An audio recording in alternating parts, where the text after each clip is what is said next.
जब भी मैं हूं अशोक दास, आप देख रहे हैं दलित दस्तक।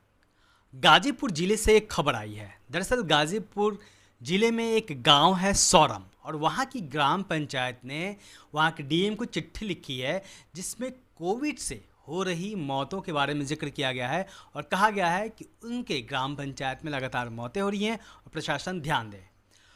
उस जो आवेदन दिया गया है डीएम को, उसमें जो नाम शामिल हैं वो असल में पूरे भारत की कहानी कहते हैं और एक बड़ा इशारा करते हैं, और बहुजन समाज पे कोविड का जो एक कहीं ना कहीं खतरा मंडरा रहा है उसका जिक्र करते हैं।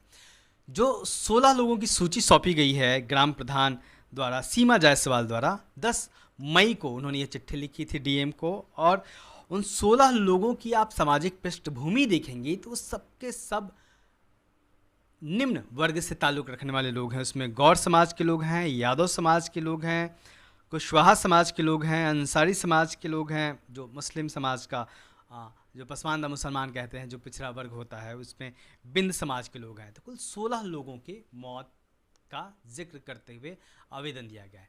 कहीं ना कहीं कमोबेश यही स्थिति देश भर में है।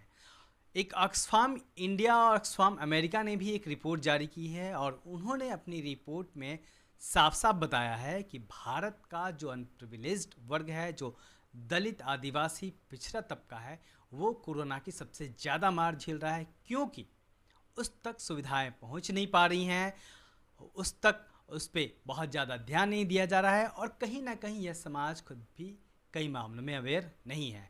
इस बीच में सरकारें जो कर रही हैं, सरकारों की जो लापरवाही है वो कई तरह से खुल के आई है। विदेशी मीडिया में आप लगातार देख रहे होंगे कि किस तरीके से नरेंद्र मोदी सरकार की आलोचना हो रही है। इसी बीच में IMA, जो डॉक्टरों का, जो मेडिकल प्रोफेशन में डॉक्टर हैं, उनका एक संगठन है, उन्होंने भी कड़ी आपत्ति जाहिर की है। उन्होंने भी बड़ा सवाल उठाया है सरकार पे।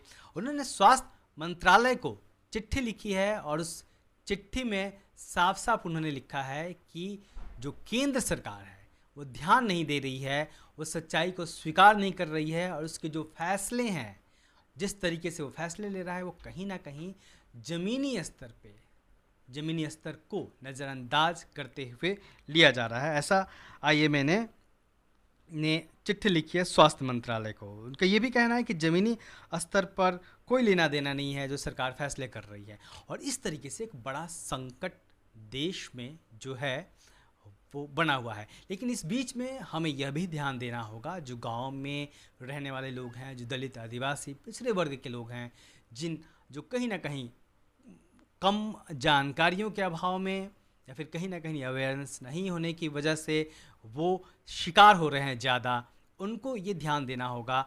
सबसे पहले तो हमें ये ध्यान देना होगा कि जितने भी केसेस हो रहे हैं देश में, कोरोना के मामले आ रहे हैं, उसमें जो मौत की दर है वो 1 से 2% है।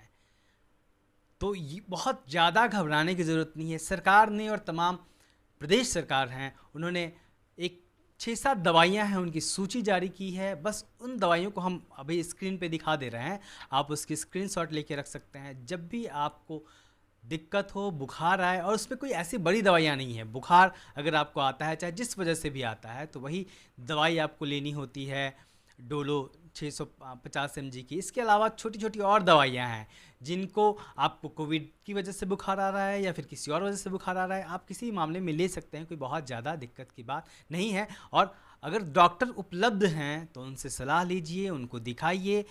कोविड की जांच में भी काफ़ी देरी हो रही है, उसकी रिपोर्ट 5 दिन 6 दिन पे आ रही है, और इस वजह से भी काफ़ी मुश्किलों का सामना करना पड़ रहा है। तो अगर आपको ज़रा सा भी शक है कि आपको बुखार आता है, तो आप इन 6-7 दवाइयों को ले लीजिए, तो 5-6 दिनों में आप ठीक हो जाएंगे। 95% से ज़्यादा लोग ठीक हो जा रहे हैं।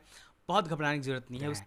एक काम और करना होगा कि हर घर में कम से कम एक थर्मामीटर होना चाहिए, ताकि आप अपने बुखार को देख सकें कि आपका बुखार कितना है। और अगर एक वक्त में एक घर में 2 लोग बीमार पड़ जाते हैं, तो थर्मामीटर का इस्तेमाल भी थोड़ा सतर्कता से करना है। एक आदमी इस्तेमाल कर ले, दूसरा आदमी उसको सैनिटाइज़र से पहले साफ़ कर ले, फिर इस्तेमाल करें। खूब पानी पीना है, आसान है, फ्री में है। भाप लेना है गर्म पानी का, फ्री में उपलब्ध है, कोई दिक्कत नहीं है। नींबू बहुत आसानी से उपलब्ध है गाँव में, नींबू निचोड़िए, सुबह शाम पीजिए, 2 बार भाप लीजिए। और ये दवाइयाँ हैं जिनको हम दिखा रहे हैं, तो इससे आप कहीं ना कहीं खतरे से काफ़ी हद तक बाहर आ जाएंगे। तो ये जो गाँव में जो वंचित तबका है उसको ध्यान देना होगा, क्योंकि कहीं ना कहीं उसके आसपास डॉक्टर उपलब्ध नहीं है, या फिर उसके उसके घर परिवार में कोई डॉक्टर उपलब्ध नहीं है जिनसे वो तुरंत पूछ सके। और अगर डॉक्टर उपलब्ध हैं तो बहुत अच्छी बात है, आप डॉक्टर की देख रेख में अपना इलाज करिए। तो इस खबर में बस इतना ही। मैं ये कामना करता हूँ कि दलित दस्तक के सभी पाठक, सभी दर्शक, आप लोग सुरक्षित रहिए, देश भर में हर लोग सुरक्षित रहे। जय भीम।